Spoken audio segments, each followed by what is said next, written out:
Hi there. Welcome to my YouTube channel, Flying an Eye. I go by Felicia Lingwan and I fly airplanes on good days. Today's not a good day. I'm doing my training with a blue chip flight school. Now, this is Kilo Whiskey Tango. Do me a favor, yeah? Don't forget the call sign because we are going to see her often. Not a lot, just often. She has a shimmy on the nose wheel, so naturally my booking got scraped. Bummer, I know. Because she has to go in for maintenance or repairs, call it what you want. So here's the deal. You and I are going to take a walk around the airport just to see what everybody else gets up to on a Friday. Deal? Okay.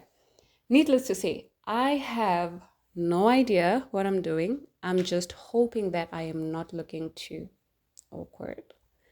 I have no idea what I'm doing. The most amazing thing happened though, for some context. I have walked past this hangar a number of times and I saw what I assumed to be an old plane. It is an old plane, to be fair, but I thought it was scrap. Don't judge me. And I was wrong. Boy, was I wrong. So buckle up. We are about to take a ride down the timeline.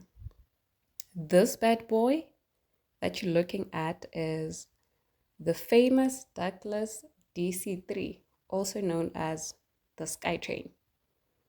I don't even know how they came up with these nicknames, honestly. This is or was the world's first successful commercial airliner, believe it or not. Readily adapted to military use during the Second World War. Remember I told you going back in time? Yeah, this is it. The DC-3 first flown in 1935 was a low-wing twin-engine monoplane that had, wait for it, retractable landing gear. Okay, just the main, not the tail wheel, but still. For 1935, I think it was still impressive.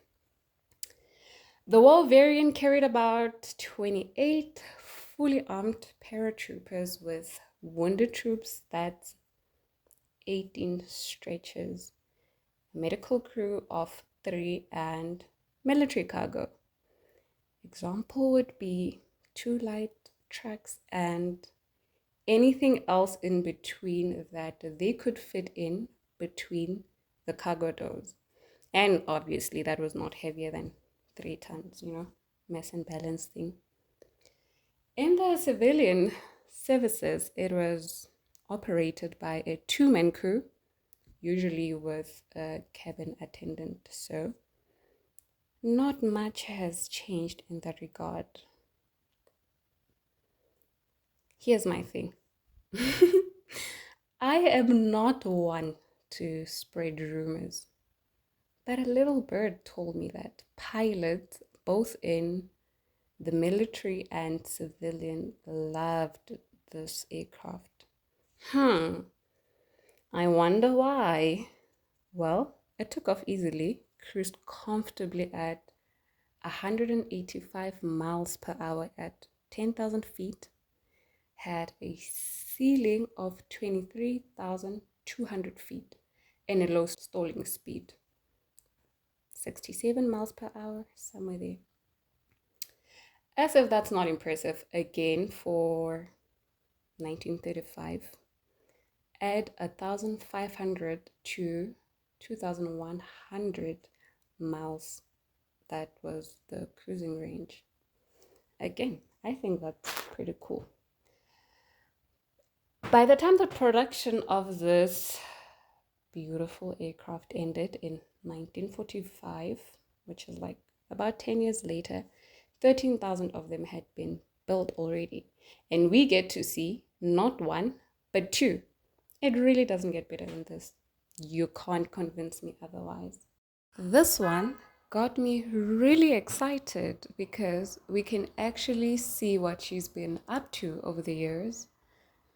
She was constructed or built in 1943 Oklahoma in the USA. She's obviously a fixed-wing multi-engine. That's two reciprocating engines and a military variant of the DC-3. She served in the US Air Force and then moved to the Royal Canadian Air Force within a year. Yes. This very plane. I think I'm going to put up a record of all the adventures and the pictures. Feel free to pause and read. Actually, I recommend that you pause and read. I promise you're not going to be disappointed. Going on, she registered Zulu Sierra Delta Romeo Juliet on the 21st of August 1996. Where were you? Touched on at this airport on the 30th of January 2013. I obviously can't wait for her to take to the sky again. It's probably going to be after a while. I mean, getting parts for a plane that's 88 years old doesn't sound easy. On that note, thank you for coming to my history class. Let me tell you what I know about the air tractor. One, it is an agricultural aircraft most famous for crop dusting. They typically fly pretty low, often just 10-15 feet above crops, for precision and all of that. However, Excalibur has collected over 3 million line kilometers of low-level data for their clients. They specialize in ultra-high resolution and standard airborne service. Simply put, they fly really close to the ground to collect data about the Earth. Moving on, I saw this beauty. I'm going to let you in on a little secret. I don't know much about helicopters except that they can land anywhere and that there's something called a cyclic in there. Shh, don't tell anyone. Last but not least, this is where the magic happens. But before we talk about that, how cute is this skydiving plane? He told me in passing that the plane had an accident at some point in Bloom. That obviously raised my eyebrows because that's where I started flying. Anyway, I love the stickers. And you know what? Maybe one day I will gather up the courage to jump out of a perfectly functioning aircraft. If you've done it, let me know how it was. If you are planning to do it, maybe you can go first and I'll go after you. Now back to the magic. Safety is the highest priority of all involved in aviation. This is where it starts. This is how we are kept safe in the sky. Okay, I'm going to be bold. This is the backbone of aviation.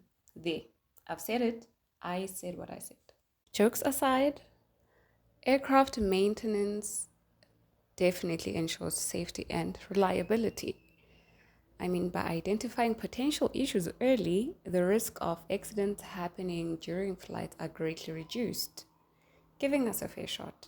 Nobody's getting hurt that way. Talking about fair game, somebody, not naming names, did not take water for this walk. So this is where I called quits. If you made it this far, clearly you and I are going to get along. So subscribe. See you on the next one.